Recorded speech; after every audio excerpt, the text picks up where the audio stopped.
धमतरी में कलेक्टर रजत बंसल के आय ले भू माफिया मन के रात के नींद और दिन के चैन उड़ गए है।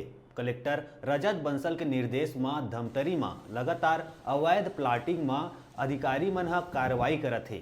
ओकर बाद भी शहर के कुछ आदमी मन ह महिमा सागर वार्ड के 2200 स्क्वायर फीट सरकारी जमीन ला कुछ अधिकारी ले सेटिंग करके अपन नाम में चढ़ा ले है, जेकर शिकायत लेके पूरा वार्ड वासी मन ह कलेक्टर जन दर्शन में पहुंचे रहे और जिला प्रशासन ले मांग करिन है कि जांच कर सरकारी जमीन ला वापस महिमा सागर वार्ड के निस्तार और विकास बर सुरक्षित रखे।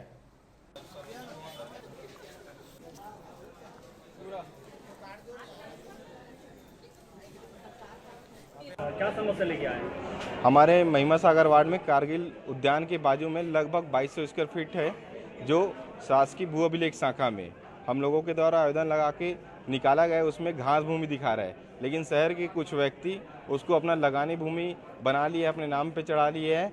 ये हमारे धमतरी जिला के लिए बहुत ही गलत बात है और यहाँ गरीब आदमी अपने ज़मीन को अपने नाम पे नहीं कर पाता, लेकिन शासकीय भूमि को यहाँ के लोग, पैसे वाले लोग अपने नाम पे चढ़ा लिए हैं। इसमें हम लोग चाहते हैं कि जांच किया जाए और जो दोषी व्यक्ति हैं इसमें संलिप्त हैं उनके ऊपर कड़ी कार्रवाई किया जाए, और जो हमारे वार्ड में घास भूमि है उसमें नगर निगम के द्वारा सार्वजनिक भवन या व्यावसायिक परिसर बनाया जाए, जिससे उक्त भूमि में वार्ड वासियों को काम आए। साहब बोले हैं जाँच करवाते हैं करके, लेकिन मैं जिलाधीश महोदय को भी अवगत करा कि इससे पहले दोबारा हम लोग माननीय अपर कलेक्टर महोदय को भी इससे अवगत करा चुके, लेकिन अभी तक से कोई कार्रवाई नहीं हुआ।